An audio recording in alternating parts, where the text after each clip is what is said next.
Excellent. So now that the technical issue has been resolved. So, tervehdys vaan kaikille. My name is Linsen.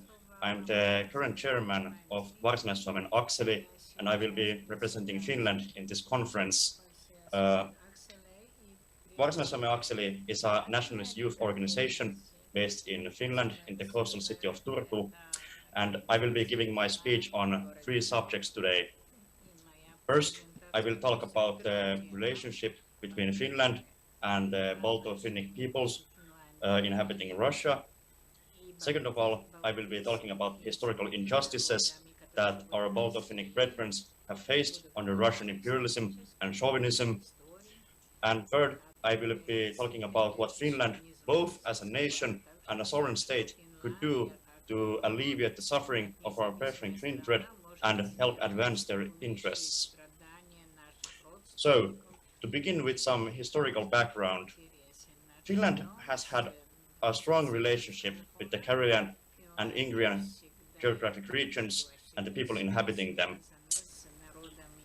Not only do we share our national epic with them and most similar languages, but we have also fought side by side against the Eastern Menace and its imperialist ambitions.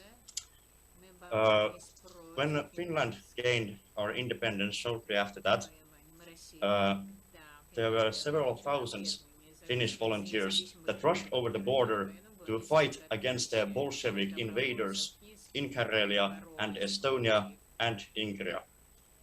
And although there were several thousand fighters over the border, they unfortunately failed in their ultimate goal of an independent Karelia due to having to face a superior enemy both in their numbers and equipment while fighting grueling guerrilla warfare in the dense forests of Karelia without any or much logistical support after the Treaty of Tartu.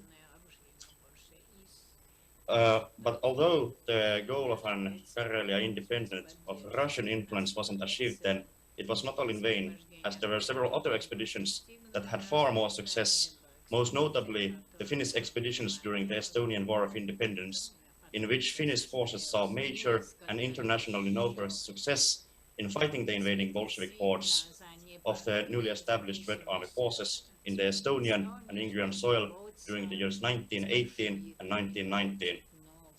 Despite the lack of training, equipment, and numerosity of the Finnish volunteer forces, we saw great success in aiding our Estonian brothers in arms, both in their southern and eastern advance, with relatively minor casualties. The reason why I emphasize these 2 expeditions back to back is to make an upcoming point in my speech. Namely, that Finland has what it takes to make a difference in advancing the interests and freedom of our kindred folk suffering under Russian imperialism even today.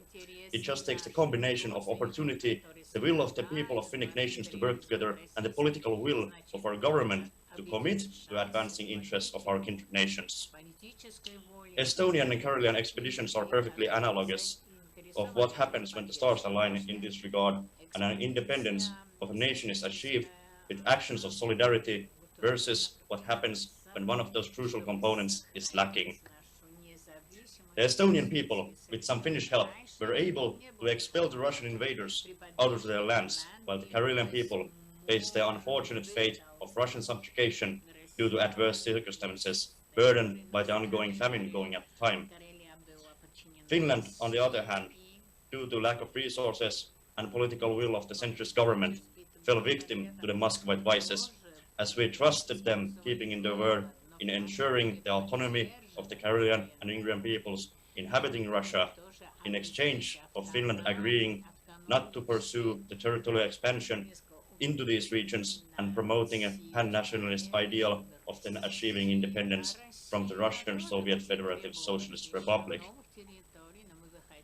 Since Finland had faced the same Russian terror before in the form of the Great Wrath, Russification efforts, and Ostrobothnian genocide, Finland, as a Balto-Finnic nation that had just recently gained its independence and freedom, sought after to spare our kindred nations from such fates ever again. Sadly, the state of our kinfolk proves our fear was justified, as the Muscovite government continued its cruel experiments with peoples it still has access to. So, now that we have established that there is both historical and current presidents in Finland correcting her prior mistakes in protecting the freedom of especially the Karelian and Ingrian peoples, as well as the interest of other ethnic minorities under Russian imperialism, the question remains, how? Personally, I think there is so much more that the Republic of Finland should do right now, but only lacks the political will to do so. Finland should dispute the Russian claims to areas that we lost to the Soviet Union during the winter and continuation wars, calling them out for what they are, illegitimate, illegal, and imperialist. Finland should use her diplomatic leverages that come with the membership of several international organizations and our relatively good reputation that we have accrued during our time as an independent nation to help our kindred nations in fighting the Russian suppression of the opposition of these ethnic groups, and to bring attention to the plight of our people there.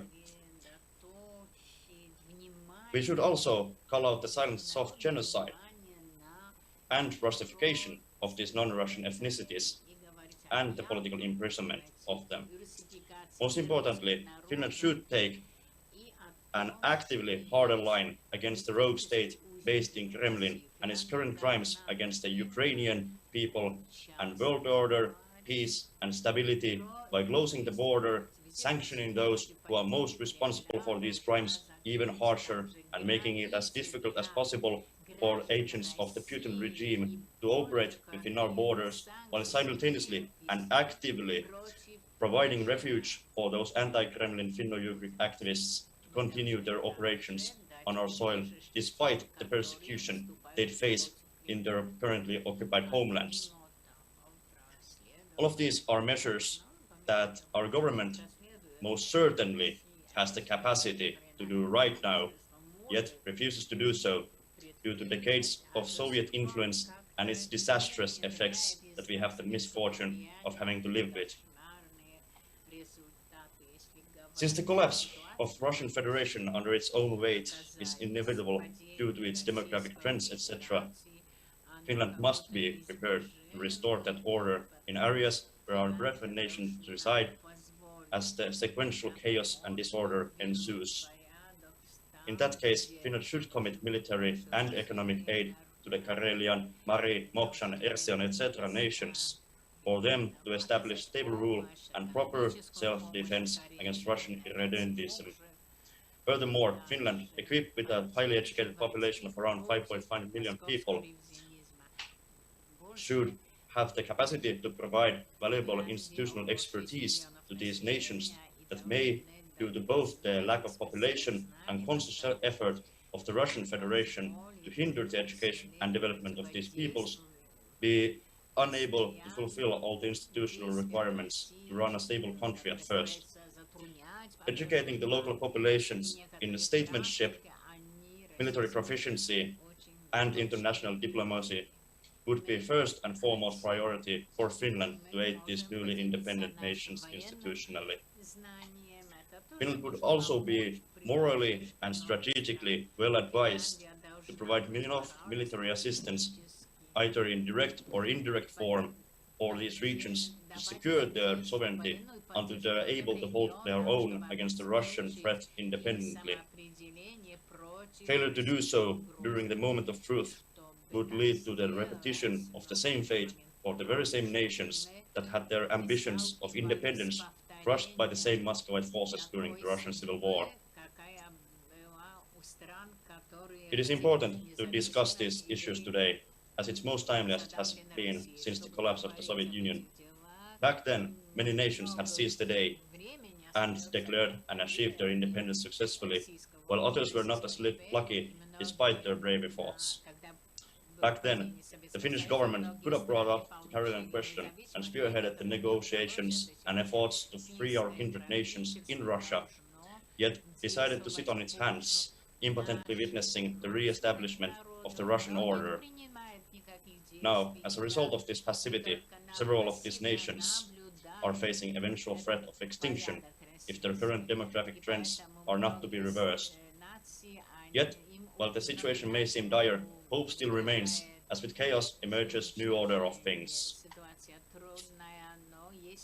The failed Russian special military operation has exposed the weakness of this has-been superpower to the whole world, and thus Kremlin's hand has been forced to take more drastic measures to save face than they initially intended. Partial mobilization has been announced by Putin this week, and with it, a whole new can of worms has been opened as a result. Sure, the Ukrainian situation could possibly be resolved with additional 300,000 Ivan Conscriptoviches, but then again, this may as well be just the needed kick in the door that results in the eventual crashing down of this whole rotten structure. Only time will tell what opportunities raise their heads with this current development, and until then, we need to remain vigilant and prepared for it, lest we want to repeat the same mistakes over and over again. With this in mind, we can only as individual peoples mostly remain patient, while hoping for the best and preparing for the worst. I end my speech in these words: long live the free nations of post-Russia, glory to the brave soldiers fighting the Muscovite hordes on the rightfully Ukrainian soil right now, and death to the criminal regime of Kremlin. Thank you very much for inviting me here. I hope for a good rest of the conference for you all participating today.